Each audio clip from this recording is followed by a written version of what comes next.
2005 के एक plane crash ने पूरी दुनिया को हैरान कर दिया। ये पैसेंजर प्लेन 121 पैसेंजर्स को लेकर साइप्रस से ग्रीस जा रहा होता है कि अचानक से इस जहाज का इंजन फेल होता है और ये जहाज उन मुसाफिरों समेत नीचे गिरकर तबाह हो जाता है और इस हादसे में तमाम पैसेंजर्स, क्रू मेंबर्स और पायलट समेत सारे मारे जाते हैं। असल हैरानगी तो तब हुई जब डॉक्टर्स ने उन सब की डेड बॉडीज को चेक किया, क्योंकि पता ये चलता है कि उन सब की मौत जहाज गिरने से 2 घंटे पहले ही हो चुकी थी। अब डॉक्टर्स और पूरी एयरलाइन की टीम सोच में पड़ गई कि आखिर ऐसा क्या वाकया पेश आया कि सभी पैसेंजर्स, क्रू मेंबर्स और पायलट जहाज के गिरने से 2 घंटे पहले कैसे मर गए हैं। जिसके बाद लोगों ने इस प्लेन को हॉन्टेड प्लेन कहना शुरू कर दिया। कुछ लोगों ने अंदाजा लगाया कि इस प्लेन के ऊपर एलियंस ने हमला किया होगा, लेकिन असल हकीकत एयरलाइन की टीम को 4 महीने बाद इन्वेस्टिगेशन में पता चली। आए इस वीडियो में जानते हैं कि आखिर वो बात थी क्या।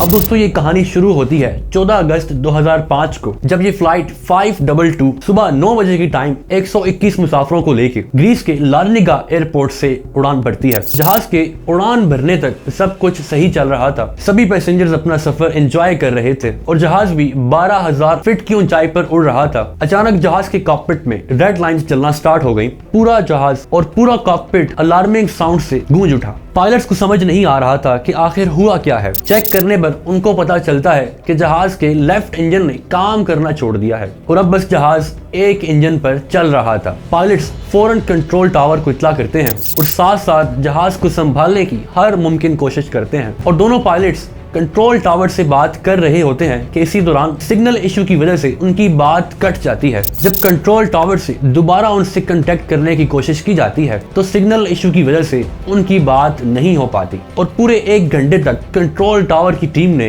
कोशिश की कि किसी तरह उनसे बात हो पाए, पर ऐसा नहीं हुआ। अब 121 मुसाफिरों की जिंदगी का सवाल था। अब फौरन कंट्रोल टावर की टीम 2 फाइटर जेट्स उनके पीछे भेजते हैं कि उनको ढूंढा जा सके। 20 मिनट ढूंढने के बाद आखिरकार ये दोनों जेट्स उस जहाज के पास पहुंच जाते हैं। उस जहाज के पास आकर उन्होंने जो देखा उसके बाद उनके होश उड़ गए। जितने भी मुसाफिर थे उन सब की गर्दनें आगे की तरफ झुकी थी और उन सबके सरों के ऊपर ऑक्सीजन मास्क लटक रहे हैं। जेट पायलट्स हैरान थे कि आखिर हुआ क्या है इन सबको। फिर उन्होंने अपने जेट्स को आगे किया कि ताकि पायलट कॉकपिट में जाके देखा जा सके और पता किया जाए कि आखिर क्या माजरा हुआ है सबके साथ। जेट्स को आगे करने पर उन्होंने नोट किया कि दोनों पायलट भी बेहोश थे और मुसाफिरों की तरह उनकी गर्दनें भी आगे झुकी हुई थी। अब फाइटर जेट्स के पायलट्स हैरान थे कि दोनों पायलट्स तो बेहोश हैं, तो आखिर इतनी देर तक इस जहाज को चला कौन रहा है, क्योंकि इसके बीच तकरीबन 1.5 घंटे गुजर चुके थे। वो अभी ये सब सोच ही रहे थे कि अचानक उनको पायलट कॉकपिट में एक बंदा चलता हुआ नजर आता है। वो उस बंदे की तरफ इशारा करते हैं और कोशिश करते हैं कि इशारों के जरिए से ही पता किया जाए इस सारे माजरे का। पायलट जेट्स के काफी इशारों के बाद भी उस बंदे ने इनकी तरफ ध्यान न दिया और इसी दौरान जहाज के इंजन में आग लगती है और जहाज का रुख जमीन की तरफ हो जाता है। इन फाइटर जेट्स के पायलट्स के सामने ही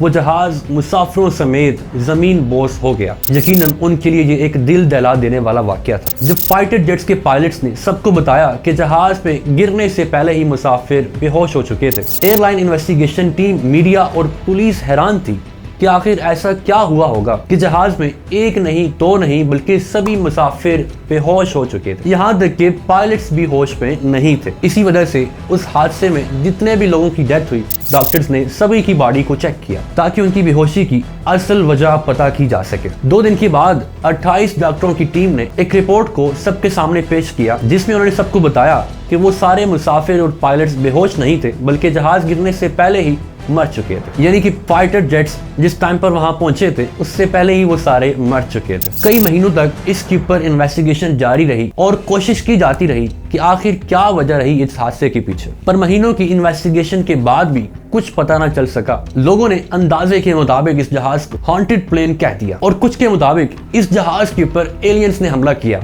और आखिरकार 4 महीनों के बाद इन्वेस्टिगेशन टीम ने उन सब की मौत की वजह बता दी कि कैसे उन सब की मौत जहाज गिरने से पहले ही हो चुकी थी। इन्वेस्टिगेशन टीम ने बताया कि उन सब की मौत जहाज में दम घुटने की वजह से हुई थी। हर जहाज में बेसिकली एक बटन होता है जो जहाज में मौजूद हवा का कंट्रोल संभालता है ताकि हवा जहाज के अंदर सर्कुलेट करती रहे। इस बटन में दो मोड्स होते हैं, ऑटो मोड और manual mode. Auto mode basically अपने हिसाब से ही हवा का कंट्रोल जहाज में संभालता है और मैनुअल मोड में बेसिकली ये होता है कि जहाज में मौजूद पायलट्स को खुद इस चीज का ख्याल रखना होता है। मतलब अगर जहाज में हवा का सिस्टम कम हो तो जहाज इसको ऑटोमेटिकली खुद कंट्रोल नहीं करता। इस हादसे से एक दिन पहले ये फ्लाइट 522 जब अपनी रूटीन सर्विस के लिए गई थी, किसी वर्कर ने इस ऑक्सीजन कंट्रोल वाले बटन को मैनुअल कर दिया था। जब 14 अगस्त की सुबह इस जहाज ने परवाज भरी तो 20 मिनट तक किसी को खास अंदाजा नहीं हुआ, लेकिन आहिस्ता आहिस्ता जब जहाज में ऑक्सीजन लेवल कम होता गया तो लोगों को सांस लेने में दुश्वारी हुई और साथ ही जहाज के इंजन ने भी काम करना छोड़ दिया था। पायलट्स का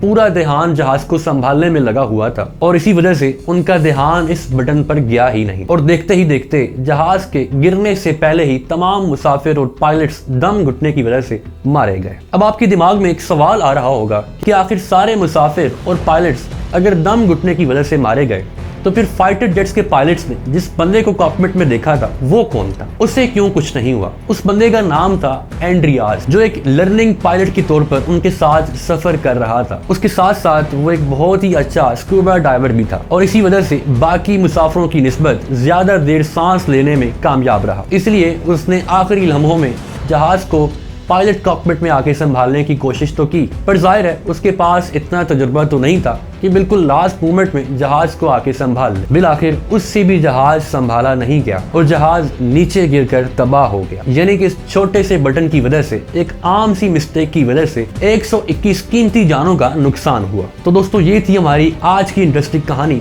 इस तरह की मजीद इंटरेस्टिंग वीडियोस के लिए हमारे चैनल को सब्सक्राइब करें और लाइक करें।